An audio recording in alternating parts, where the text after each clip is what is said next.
and I literally ran into the back of the garden of the house. There was a woman in there with her daughter, and she screamed because just imagine this big 6'2" guy just running inside your house. At this point, I should have just given up. I don't know what I thought I was doing, but then they broke in the door. The officer gave me one punch. I think that's the hardest punch I've ever felt. Like, hit me to the floor, and they just started beating the shit out of me.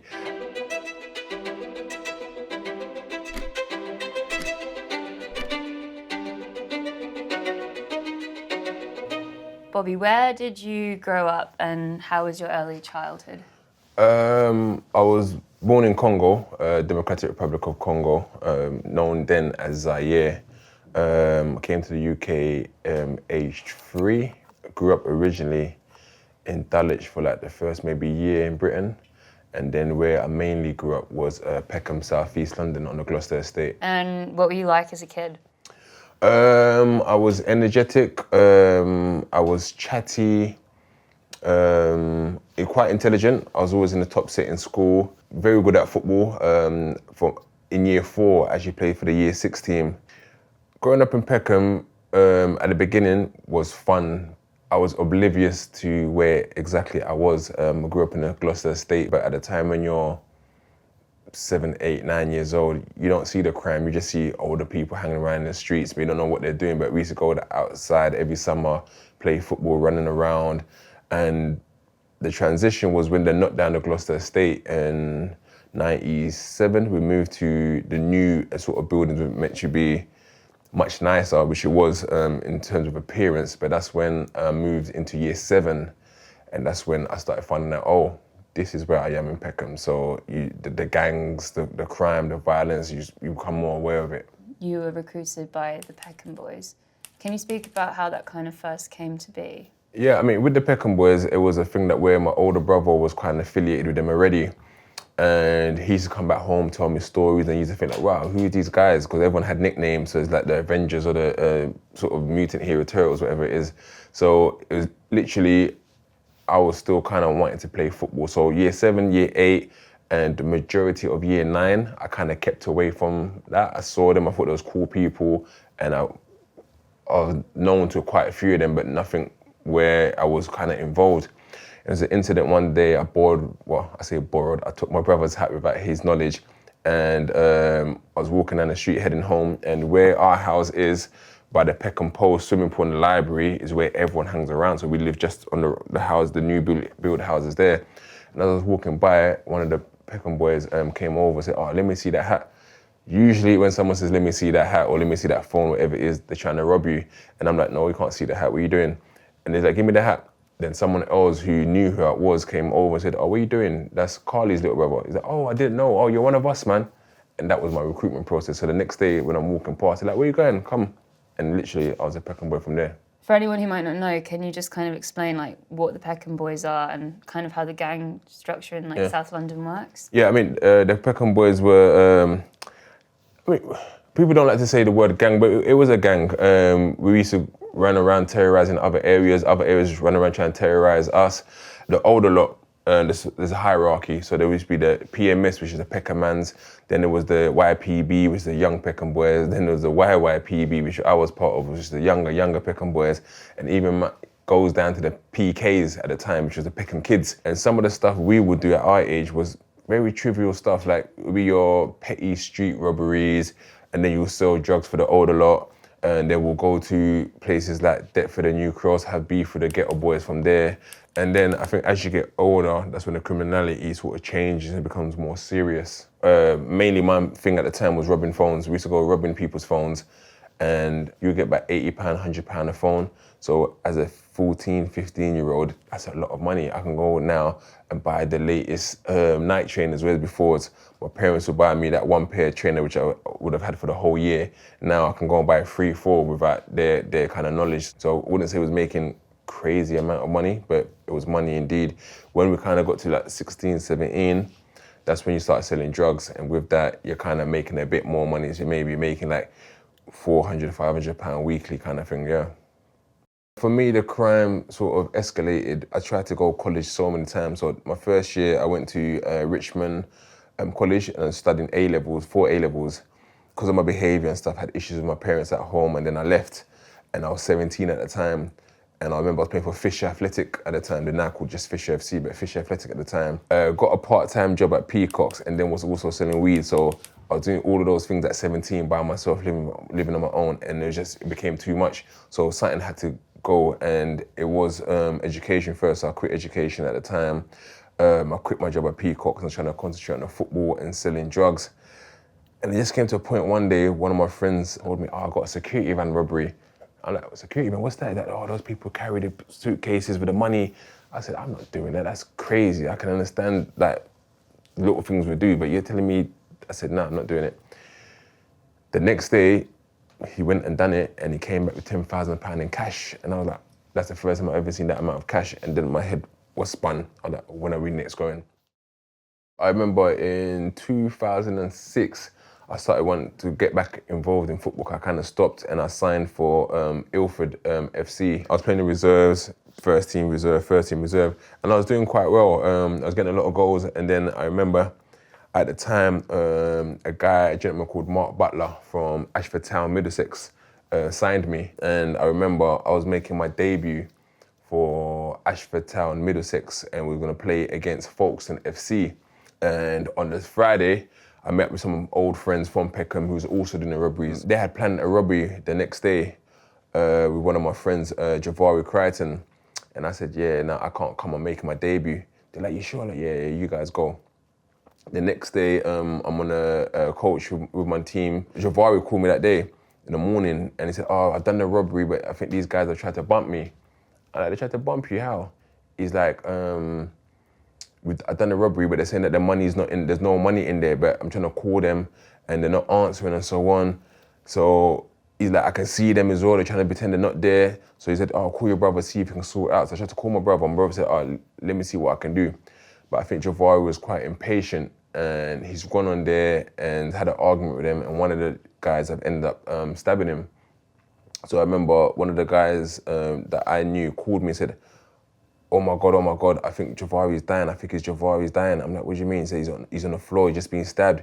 His eyes are not open, his eyes are closed. Now I'm kind of facing two worlds, because this world where I am right now is the football world where I'm not involved in any criminality. No one knows about my history or background. And now this is kind of infiltrating my reality right now. So it's like, I'm trying to keep calm, and people are kind of looking around because I'm kind of shy. Like, what do you mean he's dying? What do you mean he's dying? So people looking around like, what's going on?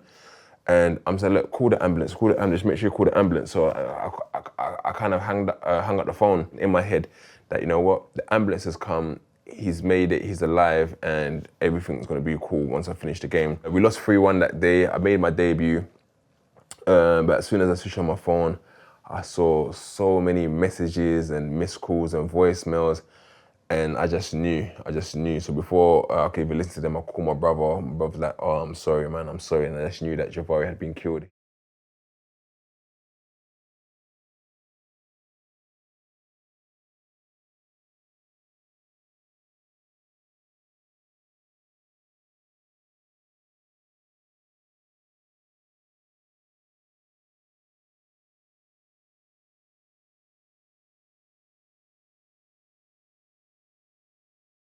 My brother's called me up, don't go to mum's house in Peckham.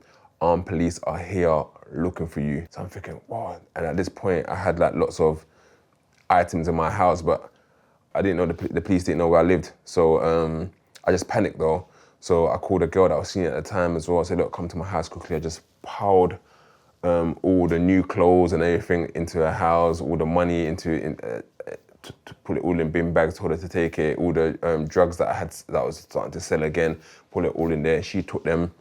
Then I went over to my mum's, who's down the road, and see what the commotion was. And like, there's a helicopter there, armed police there, and I've kind of gone to them like, all right, guys, I'm who you're looking for, I'm Robert Kasanga. They're like, move. I'm like, no, I'm the guy you're looking for. They're like, oh, get down. They brought out their machine guns and get down. So I put me on the floor, had my hands behind my head.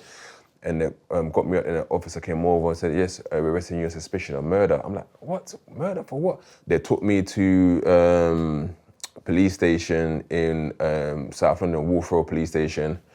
And at that point, like, I was still being quite arrogant, because I'm like, you guys got the wrong guy, you're just wasting my time, you're wasting everyone's time here. Then 2 other officers approached me and they said, we're from flying squad and we're arresting you for a conspiracy to rob. That's when my heart sunk. I was like, yeah, because I was definitely involved in robbery. So, but the next day when they done all the interviews, the robberies they brought up had nothing to do with me. I'm like, oh, yeah. I was like, these robberies you guys said on this day, I was here, I was there, nothing to do with me. So I was released on bail under investigation, but at that point, I should have just stopped. Like, it's hot, but at that point, like you said, you're also used to the money. And then I continued to do the robberies. And then on the 13th of March, we went and done a robbery, Rains Park train station, £27,000 from the train station was robbed, and ended up getting caught. And that's when everything kind of changed. I remember I was hiding. I was a gateway driver. I went with two young people. We robbed the train station, making our way back home. As I got to Wimbledon area, I think someone had spotted a car. A police officer started walking towards the car. I didn't know it was a police officer at first. He's walking, and all of a sudden he's trying to open my door. Like, police, open up. Then I sped, hit the car in front of me, ran around, drove. And what I used to do, I always used to wear dark clothing as overalls, but underneath I'd wear sort of bright coloured clothing or sort of like a football jersey, whatever. So my whole thing was that if I had to discard my clothes and all of a sudden they're looking for someone in dark clothing, but now I got bright coloured clothing and I'm running in football gear, they stopped me. I'm like, oh no, I'm just a jogger. That was my kind of plan. But anyway, I ran into some garden and hid there for ages. I remember there's a police helicopter up and down. And in my head, I was like, my missus is gonna be pissed because I was meant to go and pick her up. But I thought, let me just stay here. Then at one point, I could hear like snuffling or something, like sniffling. I'm like, what's that? And I thought, don't tell me there's a dog in this garden. And I looked up and there's a police officer with his radio and he threw his dog over. And I literally ran into the back of the garden of the house. There was a woman in there with her daughter and she screamed because just imagine this big 6'2" guy just running inside your house. At this point, I should have just given up. I don't know what I thought I was doing. I ran upstairs and barricaded myself in one of the bedrooms or the bathroom, I can't remember. And they're like, open up. And I'm trying to use all my strength. I'm like, really, truly, where the hell am I going? But then they broke in the door. The officer gave me one punch. I think that's the hardest punch I've ever felt. Like, hit me to the floor. And they just started beating the shit out of me. And I always used to like say, I'm gonna sue the police. I mean, and then they had their dog, like this big Rottweiler. Like my arm is all, like, even to this day, I've got all the scars, and this was like the big puncher there. Like the dog was just chewing my arm, and like I'm like, the dog's chewing me. He's biting me. They're like, shut up. They're kicking me, and I always thought I'm gonna sue the police for this. But I thought, actually, end of the day, you run into someone's house. The police don't know if you got weapons or not. So their first thing is let's protect this family. So by every means, they had the right to beat me up. But then I went to, they took me to the police station, and then they take me to the hospital to get a tetanus jab. Then went to court the next day, and then I was remanded. They told me, I'm like, remanded? I thought I was gonna get bail. They're like, nah, you're being remanded. I broke down in tears. I never cried so much. I was hyperventilating. I was like, what do you mean? They said, you're going to Feltham. I was like, and at this point you're hearing all this violence that goes on in Feltham. I was like, how has my life turned out like this? I was intelligent in school. I was in the top set. I was good at football. I just signed for Ashford Town. What am I doing going into prison? I just couldn't sort of fathom, like, what have you done with your life? They gave me like two or three different sentences, which altogether ended up me being in prison for 8 years. Can you just kind of speak about your experience of being in prison? Yeah, I mean, prison was tough in regards to just being away from your friends and family and not being able to do the things you wanted to do. You can see people going out and enjoying themselves. They're just stuck in your cell, especially in the summer. I was always quite entrepreneurial, so every prison I went to, I was kind of the go-to guy. I opened up a betting shop and a bookies and a casino, and the casino was the big money maker, man. I used to have a blackjack table, and literally I would loan you. We used to make, you can buy sort of arts and crafts sort of pieces, and we used to get the matchsticks, and that would be the chips. So I'll loan you maybe £50 worth of chips. Each chip cost £5, and all you had to do was give me back my chips, and whatever you got on top, that's your profit kind of thing. So that's how I kind of kept myself occupied while I was in prison. But I also studied. So I went and done a degree in criminology and social policy, which was funded by the Open University. And that taught me a lot about myself and about my environment. And by the time you got released 8 years later, how do you think you'd changed as a person? Yeah, so I was released on the 24th of February 2015. And I said, what can I do to make sure I don't go back to jail? First thing, don't hang around with the same people you used to hang around with. Because I looked at it like, these people didn't visit you in prison, they didn't send you money. So why are you gonna go back and hang around with these people that forgot about you? Secondly, spend more time with my family, right? Because the more you spend time with your family, the more you don't want to be away from them. And thirdly, it was just about trying to be legit. I knew I didn't want to go and work for someone, but I'd made plans. But initially, you come out of prison, you're broke. I was making a lot of money in prison. I've come out of prison now. I can't make money. I can't go and open up a shop or a betting shop or a bookies.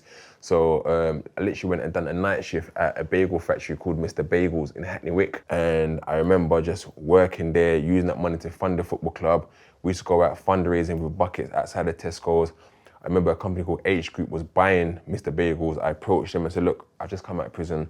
I used this job to fund my football club. Then he started sponsoring the football club. Then he put me on a salary because I was good at marketing, getting my story out there. And through the back of that, he put me on a £28,000 a year salary, like a year after coming out of jail. And then just build up the football team over and over again.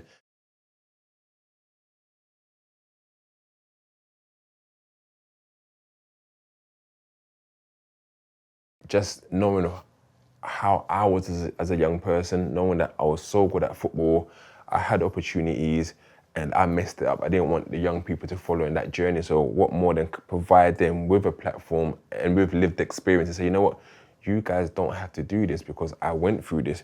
This is a different angle. And for young people, how do you think sport or being part of like a football club can impact their life positively? I mean, sport for me is a unifier.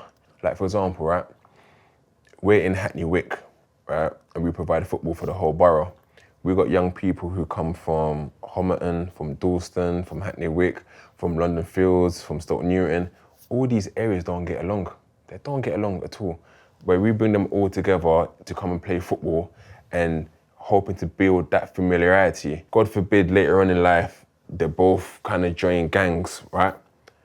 That can save their lives, because if there's an issue, someone say, oh, no, leave him alone, man. I used to play football with him when I was 8 at Hackney Wick. I know his mum. So that familiarity can also sometimes aid, but also just the opportunity that we provide. Like, for example, the tournament I run every year, the 32 Borough Cup. London has 32 boroughs. World Cup has 32 teams. So my whole ethos was, why can't I bring all these young people from London together who don't know each other, who are scared to go to neighbouring boroughs just because of these fake borders? To say, actually, you guys could be friends. I have over 25 people that I know that have been killed. Some of them didn't reach the age of 16. Some of them didn't reach the age of 18. Some never 21. Some of them never got to go on holiday, didn't get to experience having children. My daughters are like my best friends. And if I never had them, I don't know where I would be, what would motivate me. So and I think with young people, you guys forget that gang era that you have, age is only between 18 till about 24. That's a small segment of your life. You still got to reach 40, you still got to reach 50, you still got to reach 60. You're not gonna be a gang member at 60, are you? So the main thing is that don't risk your life for this small period of your life when there's so much more life to live. And I remember he had a knife in his right hand. So I said to myself, when I turn around, I'm gonna try to deflect the knife by doing that. As I've done that, he took a step back and just went bang in my neck.